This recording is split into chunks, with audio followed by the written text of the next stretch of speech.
Mobile کے ذریعے سے غلط تصویریں شیئر کرنا، غلط ویڈیوز شیئر کرنا یا غلط چیزوں کو موبائل کے ذریعے سے پھیلانا، یہ کتنا بڑا گناہ ہے آپ کو معلوم ہے؟ چلیے آئیے میں قرآن کی طرف آپ کو لے کر چلتا ہوں۔ اللہ تبارک و تعالیٰ قرآن کریم کے اندر بیان فرماتا ہے، او نوجوانوں، او میری ماؤں اور بہنوں، آپ بھی سنو،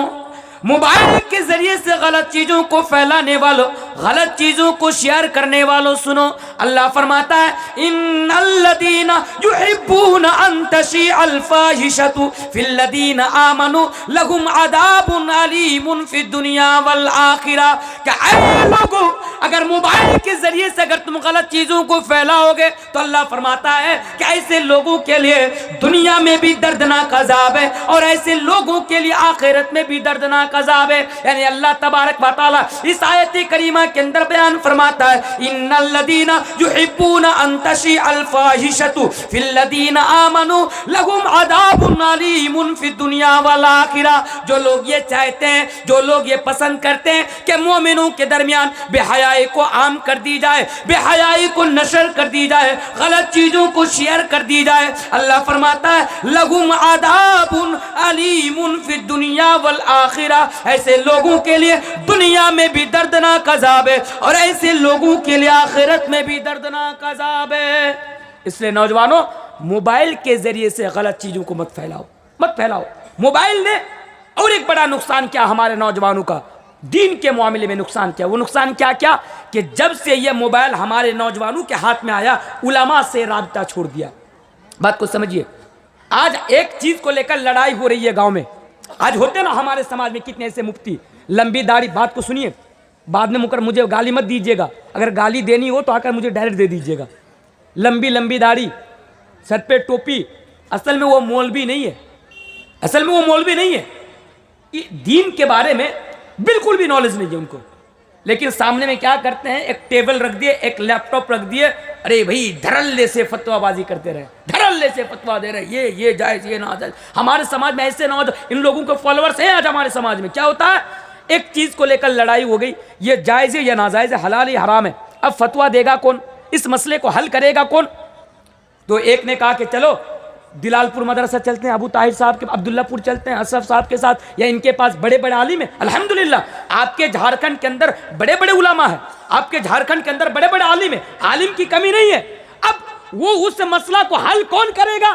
اب ایک نوجوان آیا، کہا کہ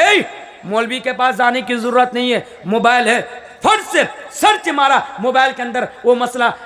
اس سوال کو ڈالا، جواب مل گیا، کہہ دیا کہ یہ جائز ہے، یہ ناجائز ہے، یہ حلال ہے، یہ حرام ہے، لیکن دین کے بارے میں پتہ ہی نہیں ان کو۔ بھئی یہ بہت غلط ہے۔ آج ہمارے نوجوان اس لیے زیادہ تر اس دور میں فتنے کا شکار ہو رہے ہیں۔ ایک پیغام ہے نوجوانوں تمہارے بارے میں، دین کے معاملے میں،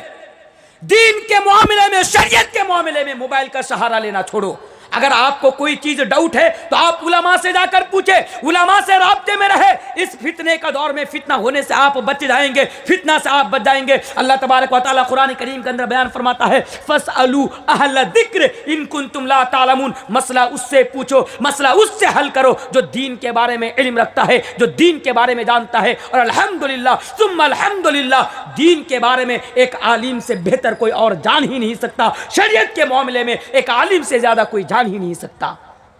اچھا اور آگے آئیے، کیونکہ میرے پاس بس 5 منٹ کا ٹائم باقی رہ گیا ہے۔ 6 چیزیں ہو گئی، 7ویں چیز اس معاشرہ کو پاک رکھنے کے لیے، سماج کو پاک رکھنے کے لیے ہمارا اور آپ کا جو کردار ہونا چاہیے، نوجوانوں کا جو کردار ہونا چاہیے، وہ یہ ہے کہ زبان کا صحیح استعمال کریں۔ آج ہمارے نوجوان اپنی زبان پر کنٹرول نہیں رکھ پا رہے۔ آج صبح شام، آج ہماری صبح ہوتی ہے گالیوں کے ساتھ، شام ہوتی ہے گالیوں کے ساتھ، آج دوستوں کو گالیاں دیتی، تیری اس کی، تیری اس کی، تیری اس کی، مذاق مذاق میں گالی دینا، مذاق مذاق میں جھوٹ بولنا، مذاق مذاق میں ایک دوسرے کو میرے بھائیوں تکلیف دے دینا، آج ہمارے نوجوانوں کا کام ہو چکا ہے۔ اس لیے میں نوجوانوں سے ادباً یہ احترام، یہ گزارش کر جاتا ہوں کہ نوجوانوں اپنی زبان پر کنٹرول رکھو، اور ایک چیز اپنی نظر پر کنٹرول رکھو۔ اے نوجوانوں، آپ سے کہہ کر جا رہا ہوں، راستے سے آج جلسہ ہے، راستے سے جا رہے ہو، جہاں پر 2 کھڑی ہے، بار بار نظر ادھر گھماتے ہو، سنو، اس معاشرے میں تمہارا یہ کردار یہ بھی ہونا چاہیے کہ تم اپنی زبان پر اور اپنی نظر پر کنٹرول رکھو۔ اللہ تبارک و تعالیٰ قرآن کریم کے اندر بیان فرماتا ہے، نوجوانوں اپنی زبان کو غلط جگہ پر استعمال کرنے والوں، گالیاں دینے والوں، چگلی کرنے والوں، غیبت کرنے والوں، او نوجوانوں، اللہ فرماتا ہے ما یلفظ من قول الا لدیہ رقیب عتید، کہ ان لوگوں کل قیامت کے دن آپ کی جتنے بھی باتیں ہیں آج وہ تمام باتیں ریکارڈ کی جا رہی ہیں، آج وہ تمام باتیں آج آپ کی یعنی نامہ اعمال کے اندر سیو کر دی جا رہی ہے، اور کل قیامت کے دن اس کے بارے میں آپ سے سوال کیا جائے گا، کل قیامت کے دن اس کے بارے میں آپ سے پوچھا جائے گا۔ مسئلہ یہ معلوم ہوا، بات یہ معلوم ہوئی، اور نوجوانوں آج صبح سے لے کر شام تک اور شام سے لے کر صبح تک ہم اپنی زبان سے جتنی بھی باتیں نکلتے ہیں وہ تمام کی تمام باتیں ریکارڈ کی جا رہی ہے، وہ تمام کی تمام باتیں نامہ اعمال کے اندر آپ کے محفوظ کی جا رہی ہے۔ اس لیے نوجوانوں اس سماج میں، معاشرہ میں آپ کا یہ بھی کردار ہونا چاہیے کہ اگر آپ زبان کھولے تو اچھے کاموں کے لیے کھولے، ورنہ آپ اپنی زبان کو بند رکھیں، زبان کو آپ بند رکھیں۔ نظر کے بارے میں 5 منٹ ٹائم ہے، نظر کے بارے میں آج ہمارے نوجوان نظر کا بڑا غلط فائدہ اٹھاتے ہیں، ادھر ادھر دیکھتے ہیں، کس کو آج تو جو کالا چشمہ وغیرہ ہوتے ہیں نا، کالا چشمہ لگا لیتے ہیں، اندر اندر دیکھتے ہیں بڑا ہے، یاد رکھو یعلم خائنۃ العیون وما تخفی الصدور، بھئی اللہ آپ کی نظر کی چوری کو بھی جانتا ہے، نظر کی چوری کو بھی جانتا ہے۔ اس لیے نوجوانوں سماج میں آپ کا یہ بھی کردار ہونا چاہیے کہ نظر کی بھی آپ حفاظت کریں، زبان کی بھی آپ حفاظت کریں، اور یہ دونوں چیز اگر آپ حفاظت کر لیے نا، جیسے زبان، اللہ کے نبی نے ایک حدیث کے اندر بیان فرمایا تھا مجھے بس 2 چیزوں کی حفاظت کا ذمہ دے دو میں تمہیں جنت کی گارنٹی دیتا ہوں، ان میں سے ایک زبان ہے۔ اچھا لاسٹ چیز، میں نے بہت ساری چیزیں آپ کے سامنے لایا،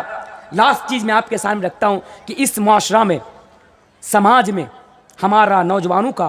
کیا کردار ہونا چاہیے۔ ہم نوجوانوں کا یہ کردار ہونا چاہیے میرے بھائیوں کہ ہم غیروں کی نقالی کرنا چھوڑ دیں۔ آج ہمارے نوجوان ہوتے ہیں بھائی جو اسٹائل ادھر سے چلتے ہیں ہم اسی کو اپنانا شروع کر دیتے ہیں، کاپی کرنا شروع کر دیتے ہیں۔ ایک حدیث ہے نا لَتَتَّبِعُنَّ سُنَنَ مَنْ كَانَ قَبْلَكُمْ شِبْرًا بِشِبْرٍ وَذِرَاعًا بِذِرَاعٍ حَتَّى لَوْ دَخَلُوا زُهْرَ ذَبٍّ لَدَخَلْتُمُوهُ۔ اللہ کے نبی نے 1400 سال پہلے بیان فرمایا تھا نا، آج وہی ہو رہا ہے میرے بھائیوں۔ آج ہم بغیر سوچے سمجھے کسی کی بھی یعنی کلچر کو آج ہم اپنا لیتے ہیں۔ نوجوانوں ہمیں اس سے بھی بچ کر رہنا ہے۔ آج ہم کسی کو بھی اپنا رول ماڈل بنا لیتے ہیں، کوئی وراٹ کوہلی کو رول ماڈل بنائے ہوئے ہیں، کوئی ان کی طرح بال رکھیں گے، ان کی طرح کپڑا پہنیں گے، ان کی طرح سب کچھ کریں گے۔ بہت سارے لوگ شاہ رخ خان کو رول ماڈل بنائے ہوئے، بھائی ان لوگوں کو کون رول ماڈل بنانا۔ نوجوانوں لاسٹ پیغام آپ کے لیے، اگر آپ کسی کو رول ماڈل بنانا چاہتے ہیں ہمارے نبی کو بنا لیجئے نا، لقد کان لکم فی رسول اللہ اسوۃ حسنہ۔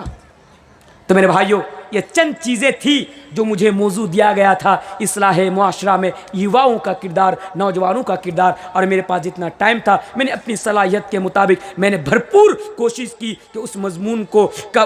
کا حق میں ادا کروں، اور میں نے الحمدللہ جہاں تک ہو سکا کیا۔ تو اس سماج کو اگر آپ پاک رکھنا چاہتے ہیں تو سب سے پہلے ہمارے نوجوانوں کو اپنا دامن پاک رکھنا پڑے گا، کیونکہ نوجوانوں کے بغیر کوئی بھی سماج، کوئی بھی معاشرہ مکمل نہیں ہوتا ہے۔ چند چیزیں میں نے آپ کے سامنے رکھی کہ سب سے پہلے آپ اپنے ایمان کی حفاظت کیجئے، دوسری چیز شرم و حیا کو باقی رکھیے، تیسری چیز آپ وقت کا غلط استعمال نہ کریں، چوتھی چیز پیار محبت کے چکر میں اپنی جوانی کو برباد نہ کریں۔ میرے بھائیو اسی طرح کی چیزیں لائی۔ آخر میں اللہ تبارک و تعالیٰ سے دعا کرتا ہوں کہ الہ العالمین تو ہم تمام نوجوانوں کو اپنی جوانی صحیح جگہ پر صرف کرنے کی تو توفیق عطا فرما۔ یہ الہ العالمین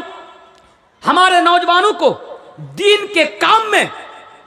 یعنی دین کی مدد کرنے کی، دین کی خدمت کرنے کی تو زیادہ سے زیادہ توفیق عطا فرما۔ اے الہ العالمین تو ہم نوجوانوں کو، خصوصاً نوجوانوں کو تو اس راستے پر چلنے کی توفیق عطا فرما جو راستہ ہمیں ڈائریکٹ کامیابی تک لے جاتا ہے، جو راستہ ہمیں ڈائریکٹ جنت تک لے کر جاتا ہے۔ اے الہ العالمین تو ہم تمام کے ماضی کے جتنے بھی گناہ ہیں تو تمام کو معاف کر دے، تو غفور الرحیم ہے، اور مستقبل میں آج سے لے کر آگے میں تو ہمیں نیکی کے کام کرنے کی تو زیادہ سے زیادہ توفیق عطا فرما۔ میرے بھائیوں اسی کے ساتھ میں اپنی بات کو ختم کرتا ہوں، اور جاتے جاتے آپ سے یہ بھی کہہ کر جاتا ہوں کہ انشاءاللہ اگر حیات رہی تو پھر آپ کے بیچ آؤں گا کبھی۔ اور میں آپ کو یہ بھی بتا دوں کہ میں 19 تاریخ کو، شاید 19 تاریخ کو ہی آفی کے علاقے میں، آفی کے قریب بسمپور میں آ رہا ہوں انشاءاللہ، پھر آپ لوگوں سے وہاں پر ملاقات ہوگی۔ السلام علیکم ورحمۃ اللہ وبرکاتہ۔ ماشاءاللہ، جزاک اللہ خیرا و احسن الجزا۔ کر بلبل و طاؤس کی تقلید سے توبہ، کر بلبلو طاؤس کی